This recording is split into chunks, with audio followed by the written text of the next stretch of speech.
It's business. It's all about numbers and dollars and bean counters and all of that. And it's to the detriment of the listener, but that's why you have so much peel off, especially in this day and in the 21st century when you have options. Listeners have other options.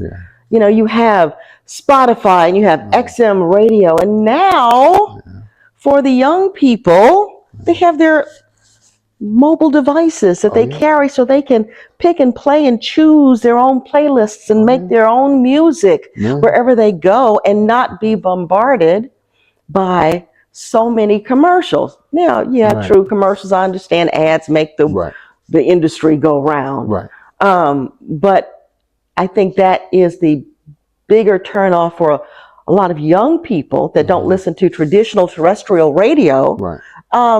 And I say young people, I'd say people even up into their 40s don't really follow that old traditional model because they have options.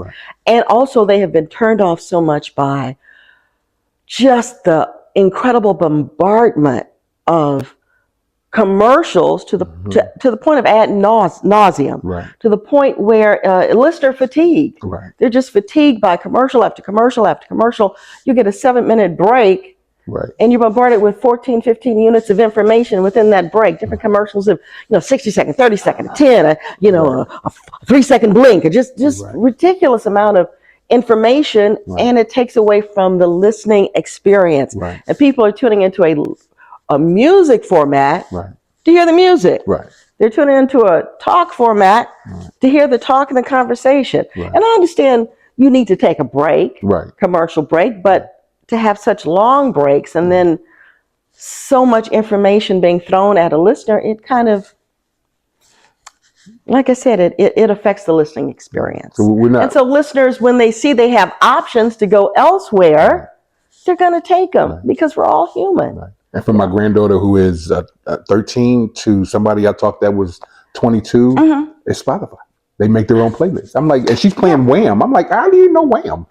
She said, well, I heard it, I liked it, I put it in my... I'm like, really? So you have your own list? So she played her list for me, and I'm thinking, this is a list that I would have played. The Ozzy Brothers is in there, and some other... Like, where'd you get this music from? Genres and categories, all of that is kind of going out the window, or it's not as structured as it used to be, because when a person has the opportunity to pick and choose what they want to hear, the way they want to hear it, there are no formats, or this is urban music, or this is a country music, or this is rock, or this is that, genres, and I have to fit into little squares, ever little circles, pegs in the circle. They pick and choose, and people's listening choices are far more eclectic than I think the radio industry with music formats really allowed. And it's kind of interesting to think, because what happened to the ability to program something where, and I emulated Philly and New York combination. So to be able to, and we're talking about a time where college radio station was number 3 in the Houston market in the Arbitron, which was unheard of, but we were playing. My afternoon show was probably what was able to boost me to go to Magic. But to be able to play Frank Sinatra, Anita Baker, and Luther Vandross in a set, that would seem unheard of. Because you had the opportunity to be creative. Right.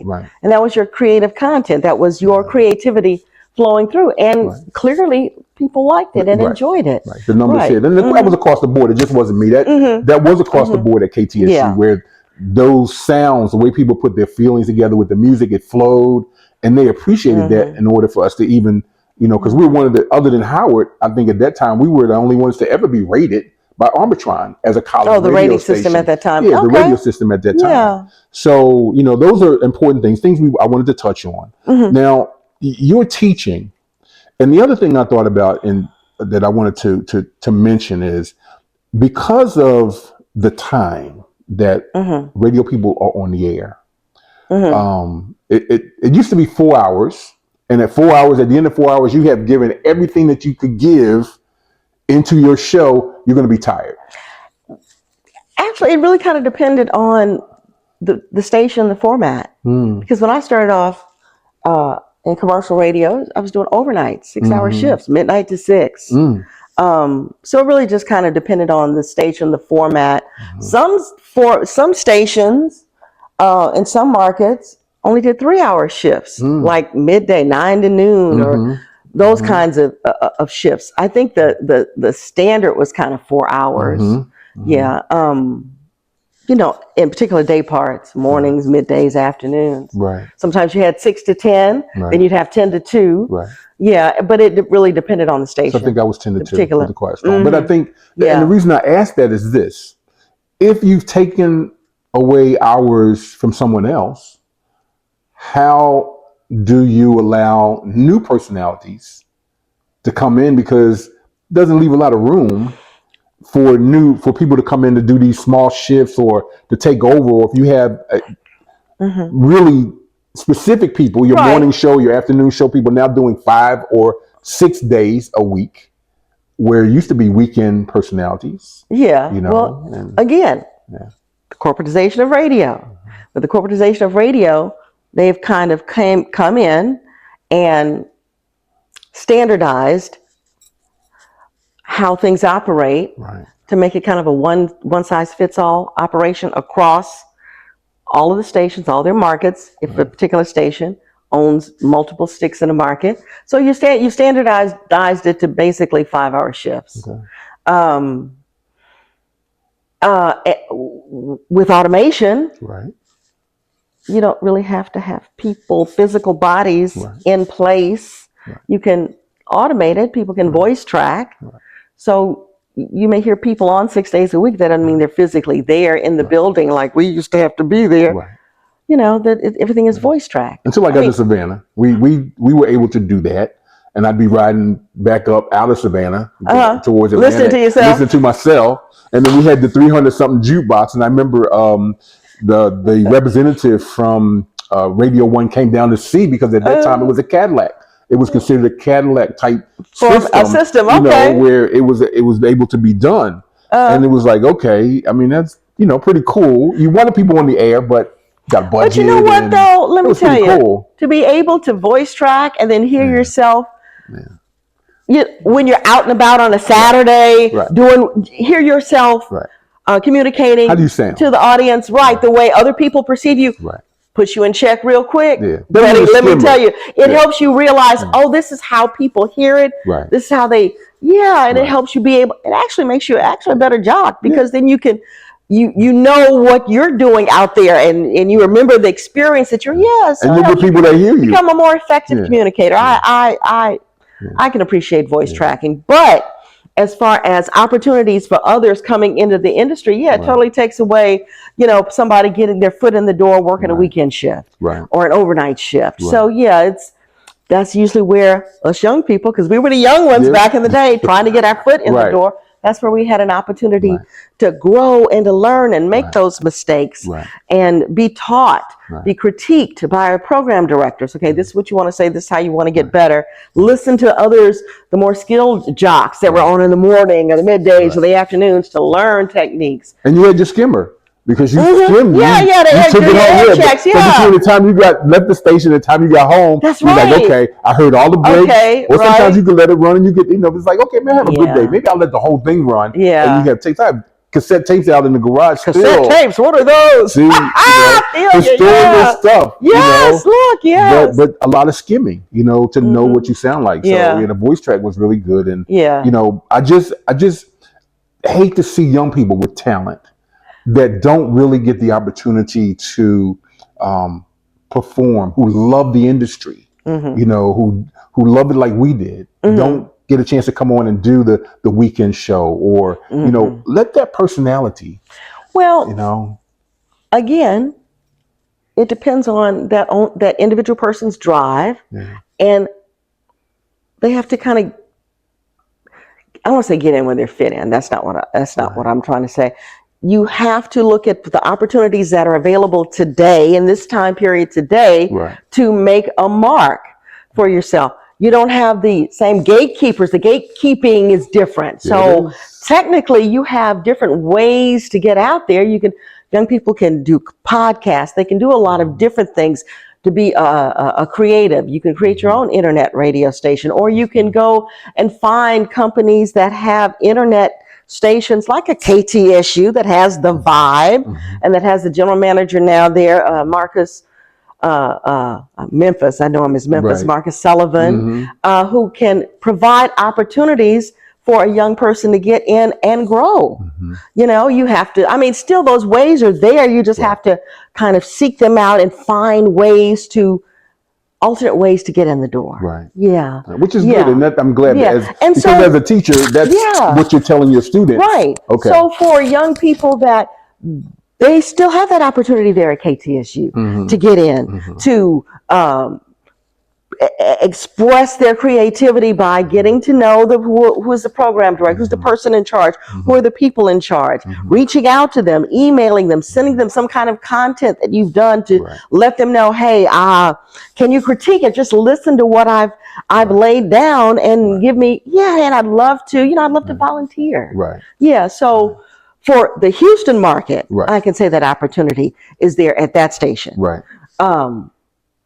Some of the commercial stations, Yeah. maybe not so much. It's a little tough. Yeah. It's a little tough. But that opportunity is still there and available if you really want it at KTSU.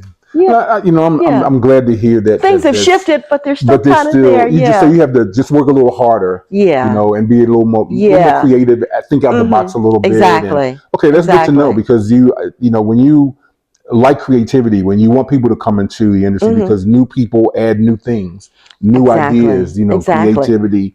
And let me just throw this out before you go to your next question. Now that we're on this topic, there are also other ways for people to see your content. It was Facebook Live and social media. I'm not a big social media person. Right.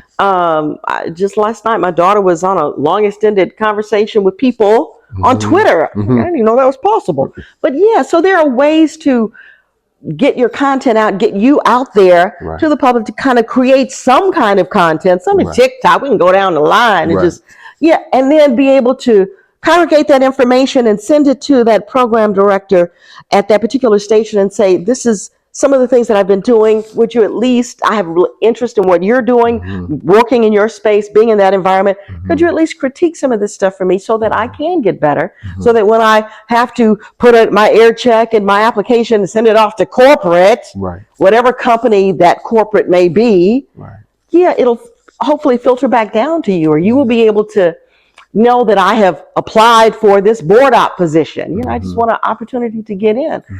So it's about your hustle. That part hadn't changed.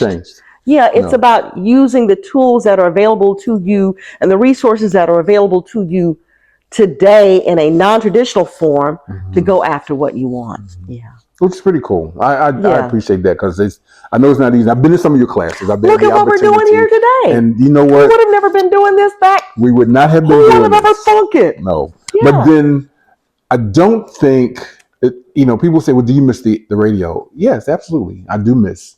I do think that people who have been in the industry a long time, I was glad to hear that Lonnie, I don't know if you know Lonnie, went back on the air. She's back, being on the air. Lonnie Taylor? Yes. Kim? And I was like, congratulations. She went back to Philadelphia. And I was like, this is so cool, because now I had to congratulate her, the program director and the general manager, for seeing that, wow, you know what? Talent is still there. It doesn't go away. She's on the air. And I was like, this is so cool, because there are many of us out here who still have the voice, still have the talent, still have the drive. She had a voice too. But you hear a number of things. Well, you cost too much. You didn't tell me, you didn't ask me what I wanted. Or because I don't think radio people, because we have such a unique industry, because we do have a talent that's specialized. And we'll have you back one day to talk about leaving the industry, the getaway, because you were fortunate. You are unique in the sense that you have left the industry, but what you're doing now as a as a professor, as teaching young people at a college. Not everybody in the industry was able to do that. Yeah. Okay. Yeah. I spoke about not having a And pension I in think the that's sad industry. because So there are so many people that I know right, that have far more wealth of information and knowledge than me, right. that should be in some of those spaces, teaching spaces. But we won't get into Not yet. academia because that's Yeah. a whole It's, nother it's a, that's a whole nother conversation. yeah.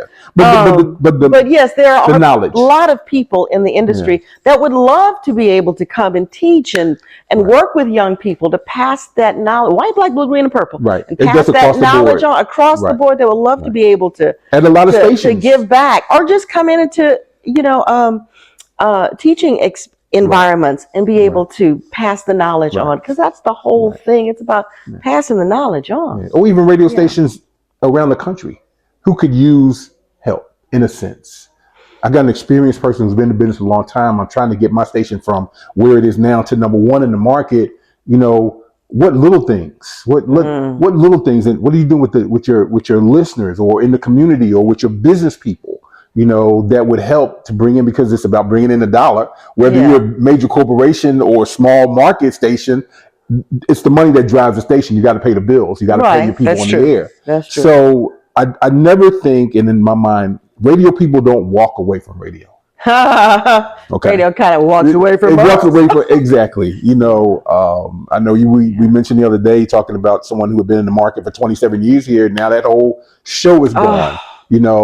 I'm not a big fan of syndication, and I think Really? when we Okay. work with the Edge, magazine, we did something a little bit about that, and because to me, again, we're talking creativity.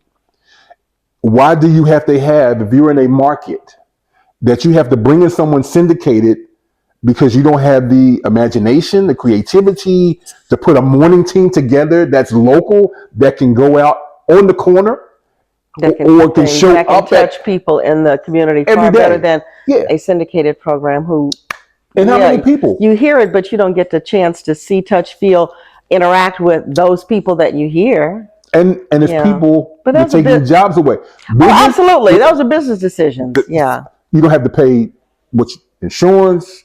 You might not have to do a contract. Like we had contracts and contracts Yeah. with Yeah. bonuses, as our Yeah. ratings went up. Yeah. But then if a morning show is good, that's at least, let's say, minimal 3 people to 5 people to run a great morning show. Yeah. Okay. Well, that's more people in the industry that's able to work, that Yeah, you're but giving when you jobs make to. corporate decisions, business decisions don't always, they don't care. Let me choose my So words wisely. yes, because I say they don't care about people, but the people, the individual people, yeah. that your numbers on a page, the numbers on a page. And I'm old school. Yeah. I believe and that's in the business. And I know it sounds harsh and yeah. coldly calculated, and it's a booch when you're experiencing it. Right. But yeah, that's the I mean, but that's a personal the hard thing. side of business. Yeah. But by the same token, there has to be a melding, a spot.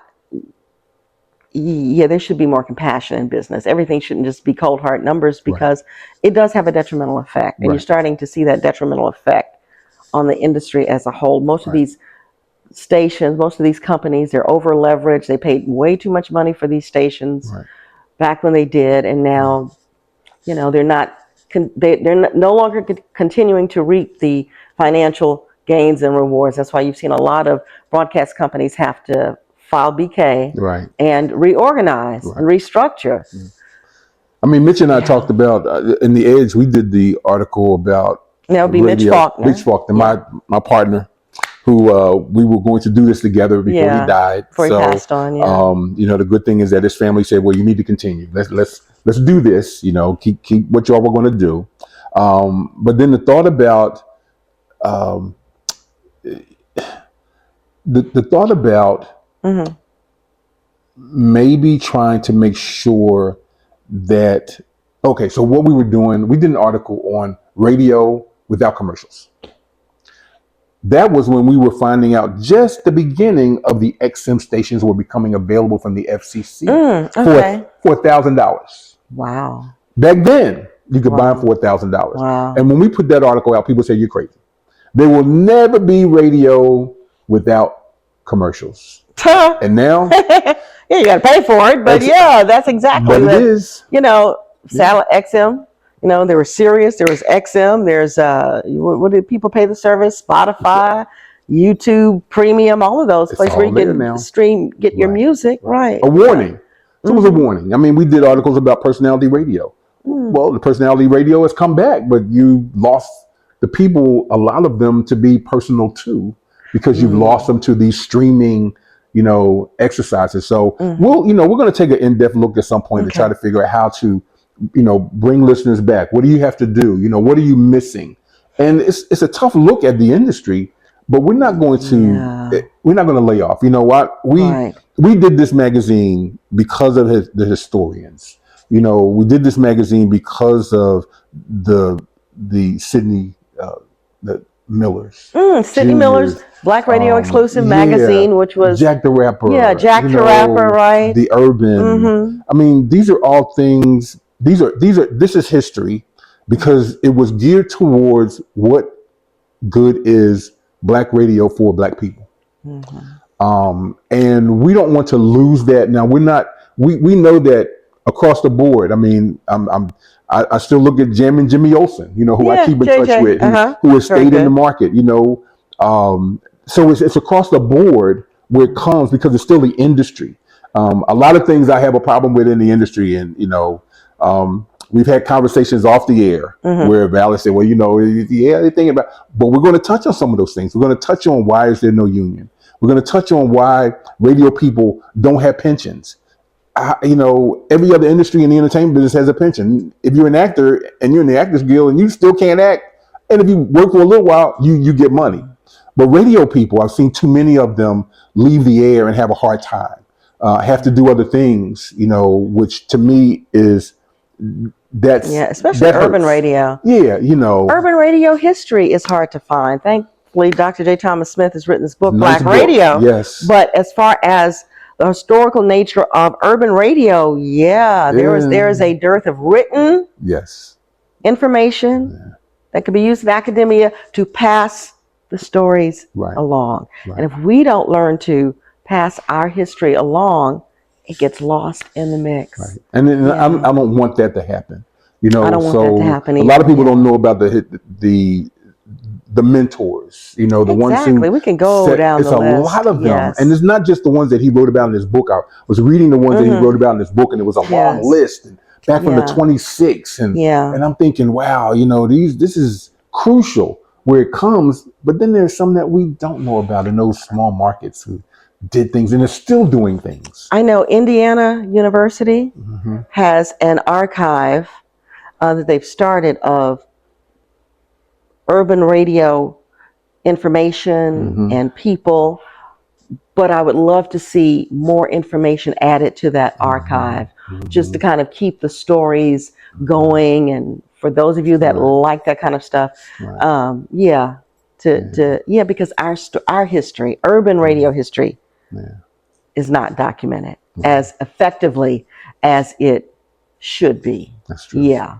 Well, I appreciate the time you took to come to be my first, my first artist still, because you're still an artist, to come in and do the show. It is, as I promised, Music and More Radio Magazine is going to be something that we're going to continue to do. I've decided not to necessarily put it in the magazine form or on the in electronic form, but to do it this way. As conversations, we're going to have artists coming in, some other interviews with well-known artists to get their views on radio and as well as music. We're going to talk about some new music. We want to know, we want you to know the new artists that are coming out, music that's not being played on the radio, which is something that we've done from KTSU to The Edge magazine. When we did that, we introduced new artists. So those are things we're going to do.